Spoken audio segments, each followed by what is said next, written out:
¿Qué tal, chavos? ¿Cómo están? Qué gusto saludarlos. Ya los extrañamos mucho y la verdad es que aunque estamos confiados en que Dios tiene el control ante toda esta situación, lo cierto es que sí los extrañamos y tenemos muchas ganas de volver a verlos, volver a abrazarlos. Y yo te animo a que este tiempo que nos quede de contingencia de esta situación sanitaria, estemos orando al Señor para que en cuanto podamos regresar a casa, lo hagamos con una fiesta grande, con una gran alegría, con gran gozo, porque ante todo, pues estamos confiados de que Dios nos dará la victoria en cada una de las situaciones. Amén. Para entrar a esta palabra que el Señor me regaló para ti hoy, yo te pido que cierres tus ojos ahí y me acompañes en esta oración para poder iniciar. Padre, gracias, Señor, por tu preciosa presencia en nuestra vida, Señor, porque de tu fidelidad, Señor, no está en duda, Señor. Tu fidelidad está presente como el primer día que llegaste a nuestra vida, Señor.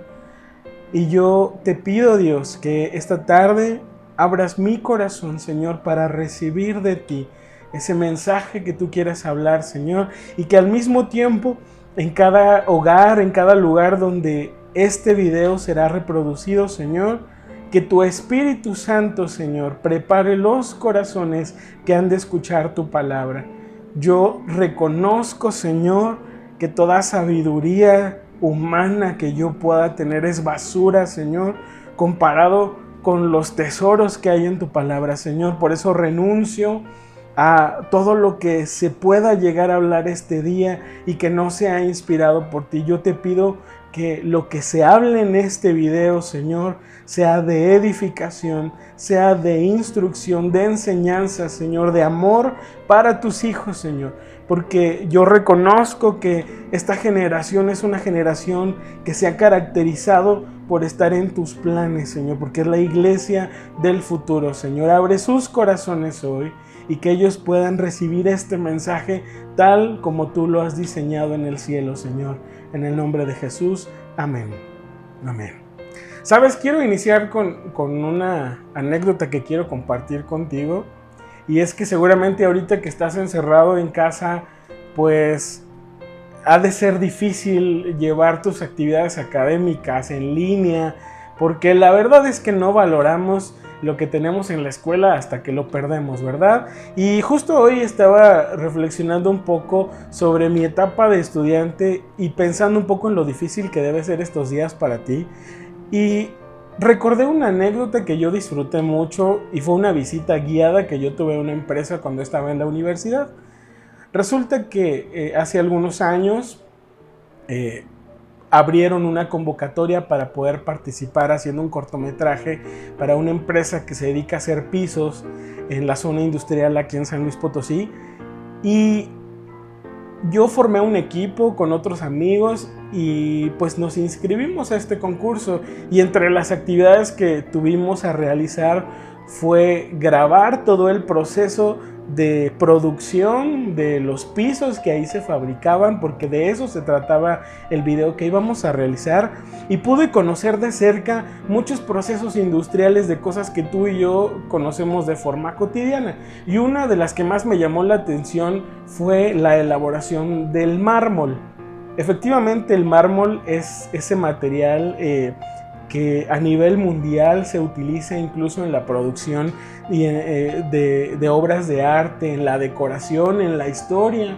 Es un material que se utiliza como algún adorno, incluso es caro. El mármol es un material catalogado para gente con un poder adquisitivo amplio, porque refleja cierto estatus este material, pero su proceso de fabricación es muy curioso, ya que el mármol es un material que se fabrica a partir de otras rocas que pasan por un proceso de transformación en el cual tienen que ver que se someten a temperaturas muy altas, o incluso es un material que se somete a presiones o a algunas técnicas abrasivas con la finalidad de llevarlo a la pureza como se le conoce, y cuando finalmente adquiere un valor.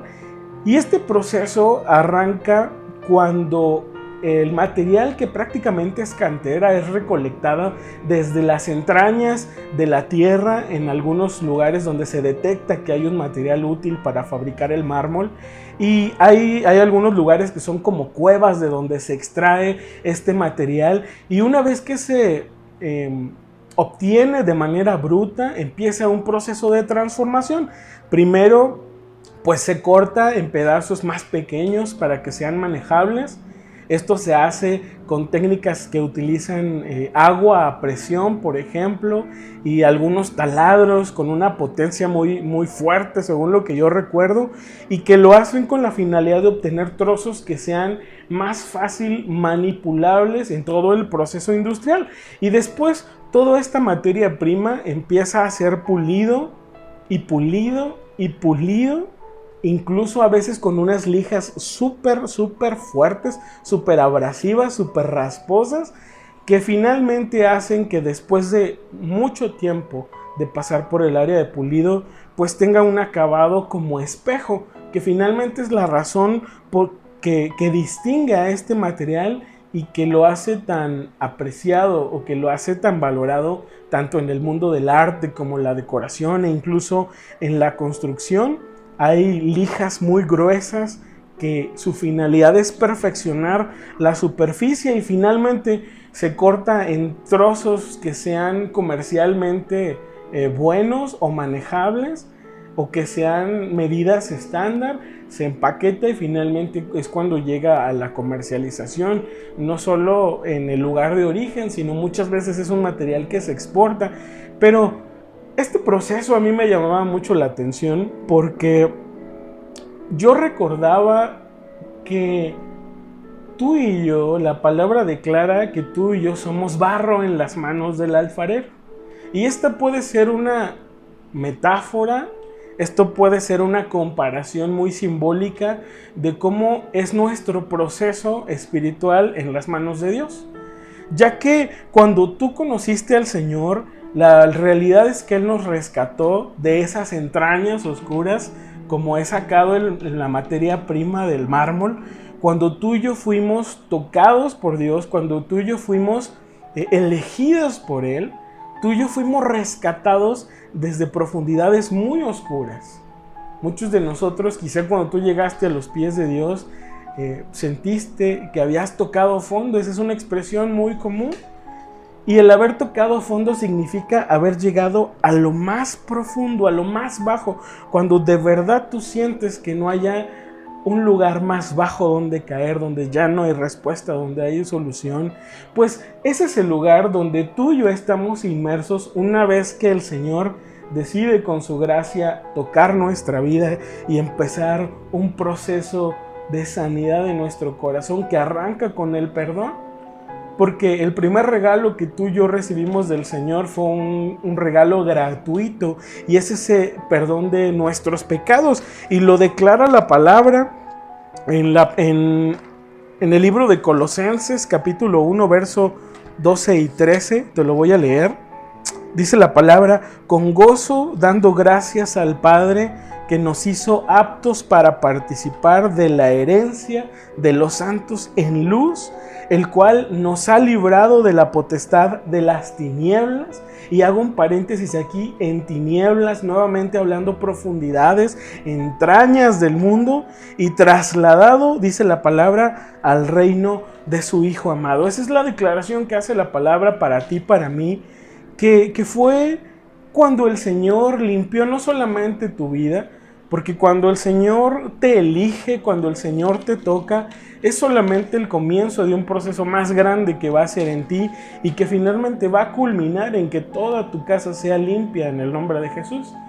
Quizá te ha tocado ser el primero que has llegado a los pies de Cristo, y eso es algo que aplaudo, la valentía que tú has tenido, ya que no es fácil ir muchas veces con lo que la familia nos ha enseñado tanto tiempo. Sin embargo, la promesa de Dios para la vida de tu familia comienza contigo, y eso es un gran privilegio. Pero déjame decirte que cuando Dios te tocó por primera vez, no es la culminación del trabajo que ha hecho contigo. Ese es solamente el primer paso de todo un proceso por el cual Dios te va a llevar. Recordemos que en esa primera etapa del mármol, en la anécdota que te platicaba hace un momento, lo primero que se hace es seleccionar la materia bruta. Hay un proceso de separación, ¿sabes? Y eso es lo que Dios hace contigo. Te elige, te empieza a separar y ahí comienza una primer limpieza que Dios hace con tu corazón y con el mío. Pero a partir de ese momento empieza un proceso mucho más abrasivo, mucho más duro, mucho más profundo, porque tiene la finalidad de llegar a mover tu ser por completo. La promesa de Dios es firme. Él va a purificar tu casa por completo. Sin embargo, hay un proceso por el que tú tienes que pasar, porque Dios no quiere conformarse. Dios no se ha conformado con que tú solo seas un creyente. Dios no se ha conformado con que tú solo le conozcas de vez en cuando, o que solo le escuches de lejos, o que lo veas solo a través de la experiencia de alguien más. La finalidad de Dios a través de su iglesia es que tú seas su discípulo. Y qué importante esto, porque las Escrituras nos declaran que la gran comisión de toda iglesia es ir y hacer discípulos. Y si tú eres parte de la iglesia, esa también es tu comisión.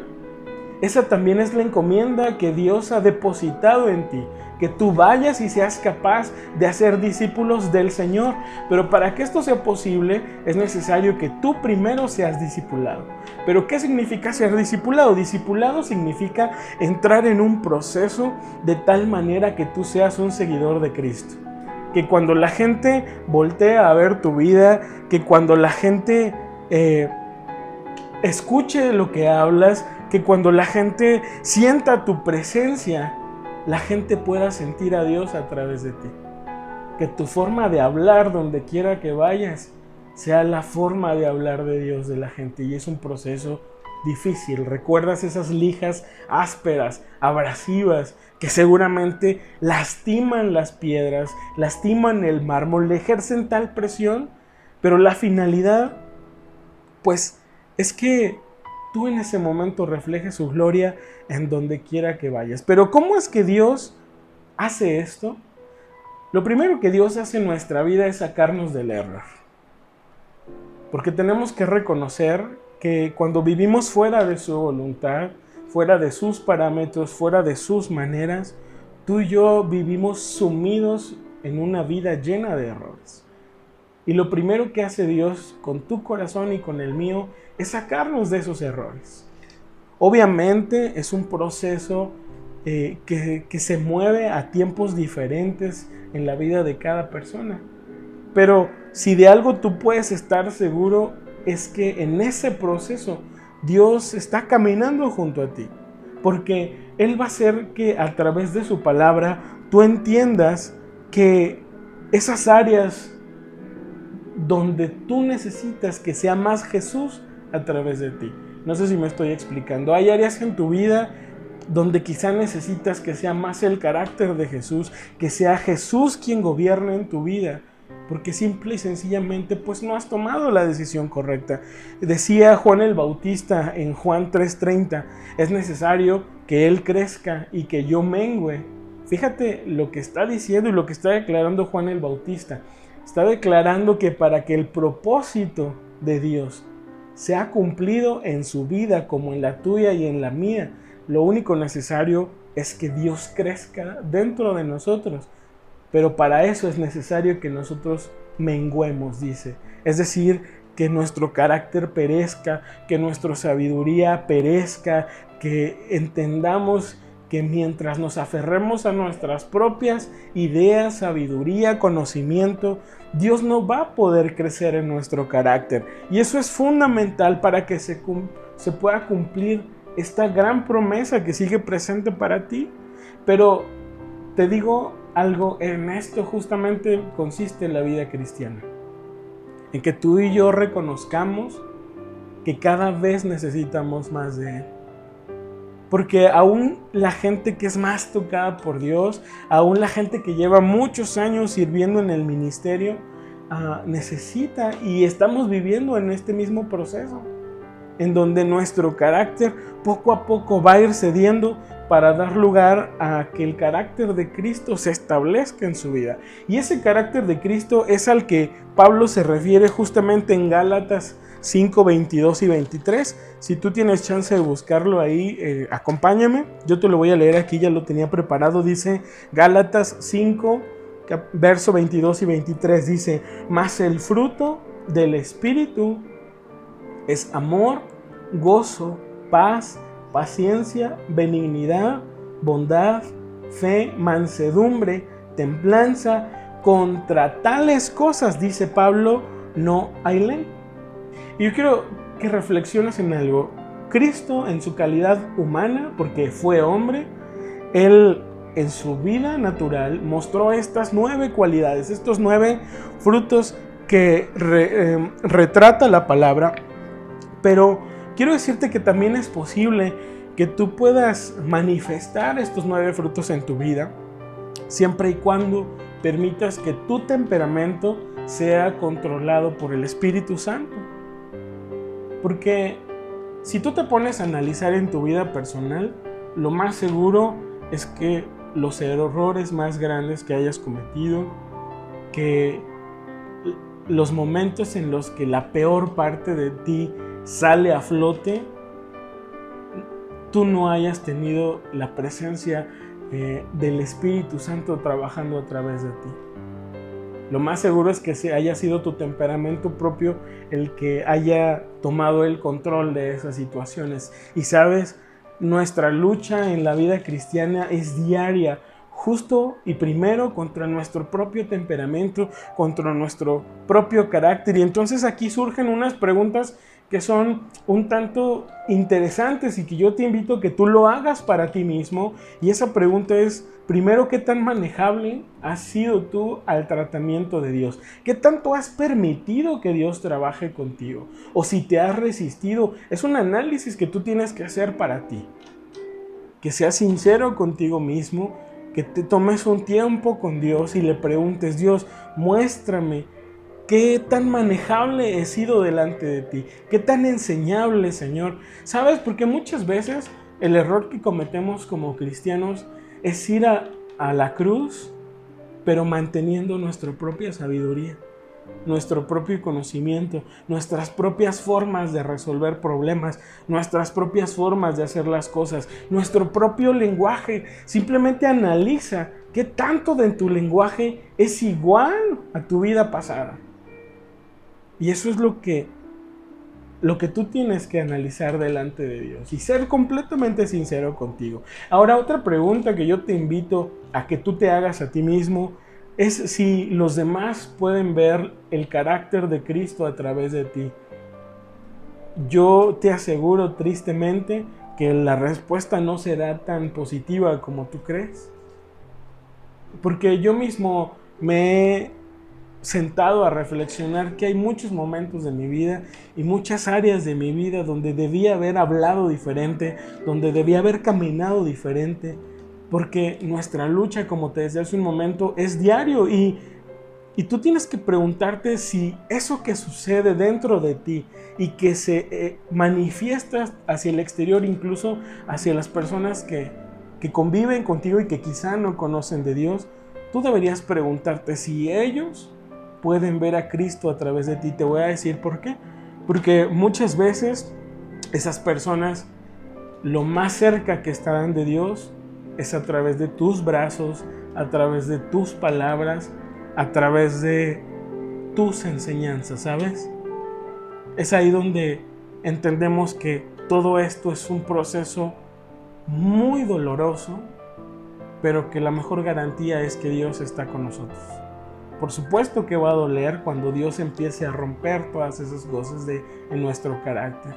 Así como el mármol necesita ser sometido a grandes presiones, así como el mármol necesita ser pulido una y otra vez para quitar todo lo que estorba, para que llegue a ser un material de gran valor. ¿Sabes? Así es nuestra vida y es un proceso que evidentemente va a doler.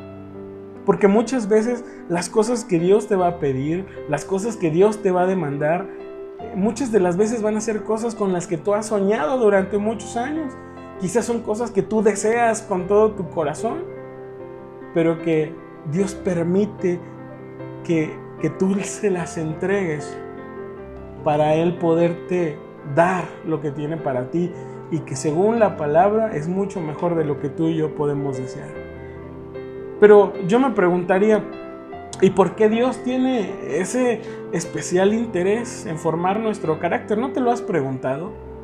¿Por qué Dios, a pesar de ver tus fallas y las mías?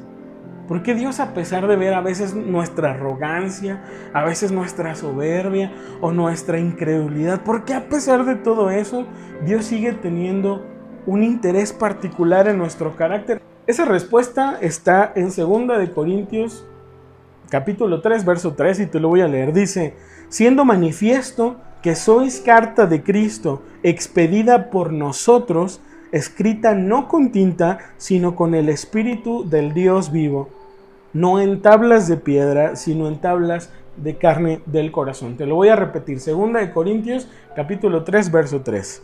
Siendo manifiesto que sois carta de Cristo, expedida por nosotros, escrita no con tinta, sino con el Espíritu del Dios vivo, no en tablas de piedra, sino en tablas de carne del corazón. La palabra está diciendo que tú eres una carta escrita no con tinta, sino con el Espíritu del Dios vivo. ¿Te das cuenta de la importancia de esto? Tú eres una carta que además está expuesta a ser leída por todas las personas que te rodean todos los días. ¿Sí ves la importancia de esto? ¿Sabes qué quiere decir que tú seas una carta escrita con el Espíritu Santo, que además va a estar disponible para ser leída por todos? Que cada vez que tú tienes contacto con una persona allá afuera que no conoce de Dios, es una oportunidad en la cual Dios va a llegar o va a llevar este mensaje de salvación a otros a través de ti. Eres una carta que otros van a leer, escrita con el Espíritu Santo. Sí lo vemos. Cada persona con la que tú convives todos los días. Y mira, a lo mejor tú ahorita te estás concentrando solo en tus amigos, en la gente de allá afuera, pero ¿qué hay de tu familia? ¿Qué hay de tus padres? ¿Qué hay de tus hermanos? Ellos también están con esa hambre de leer esa carta escrita por Dios. Es un mensaje. Tu vida tiene que ser un mensaje que Dios envíe a otras personas con las que tú vas a tener contacto. A veces limitamos las ganas de servir a Dios solamente a estar en plataformas como esta, o a estar en púlpitos, o a estar en la alabanza, o a estar en ministerios que son visibles, ¿sabes? Sin embargo, esto a mí me refleja que tu trabajo más duro como cristiano y el mío no es en espacios como este, sino es en el día a día donde convivimos con personas que quizá nunca ni remotamente se imaginan que realmente hay un Dios vivo que puede representar la salvación a su vida, a sus problemas, ¿sabes? La gente lee nuestros frutos. Tú y yo somos una carta escrita con el Espíritu de Dios, pero es la gente que te rodea la que lee tus frutos. Porque un testimonio, joven, señorita, no es solo el que se dice, sino es el que se ve, el que se transpira, ¿sabes? Y yo quiero que me acompañes, fíjate, a Mateo, capítulo 7, versículos 15 al 20. Dice la palabra: nada hay fuera del hombre que entre en él que le pueda contaminar, pero lo que sale de él, es decir, tus frutos, tu carta, tu mensaje, lo que tú le estás diciendo a las personas con las que tú convives todos los días, dice la palabra, eso es lo que contamina al hombre. Si alguno tiene oídos para oír, oiga. Cuando se alejó de la multitud y entró en casa, le preguntaron sus discípulos sobre la parábola. Él les dijo: ¿también vosotros estáis así sin entendimiento?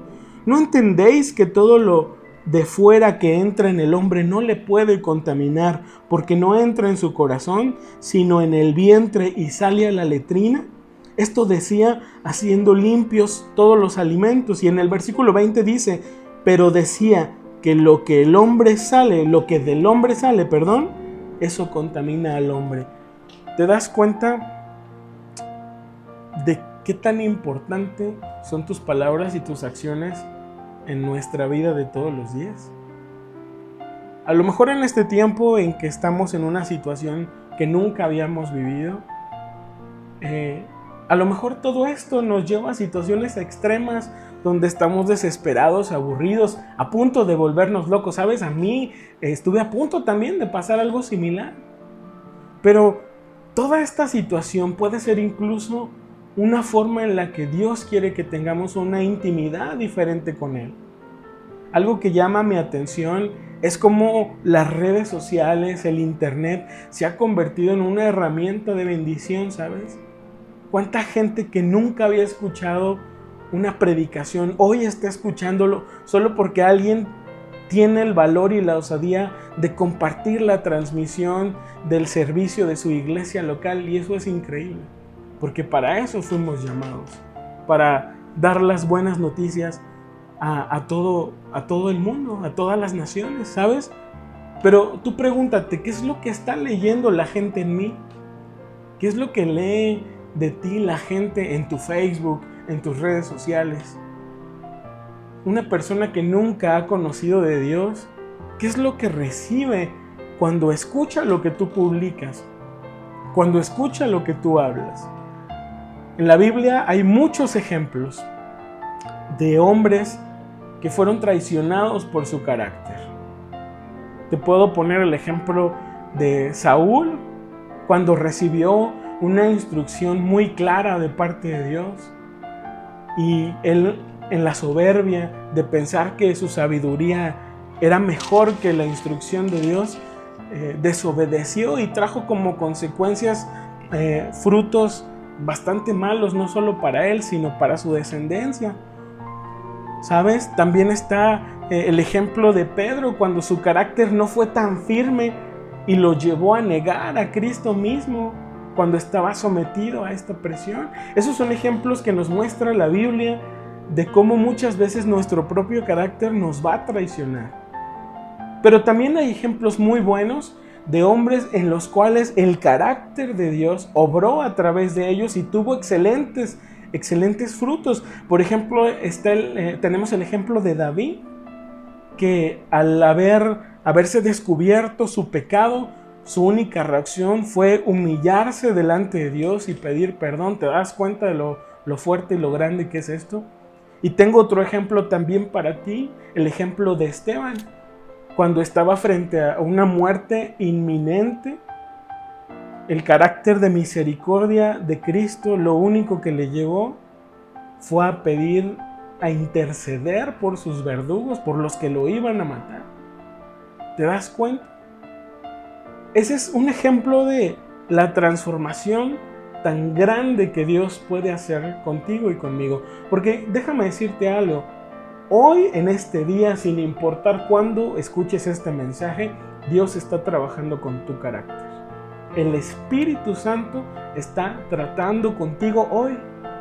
Yo no sé qué situación estés viviendo en casa, no sé si el encierro, no sé si la situación de salud mundial tiene a tu familia o tu ambiente en situaciones muy tensas, pero yo quiero decirte que el Espíritu Santo está trabajando contigo y no se va a detener hasta lograr su meta. Y esa meta es que tú seas como Cristo. Dios quiere que tú seas como Cristo. Pero ojo, Apocalipsis 3:20 nos enseña que esto va a suceder solo si tú se lo permites. Que Dios te bendiga.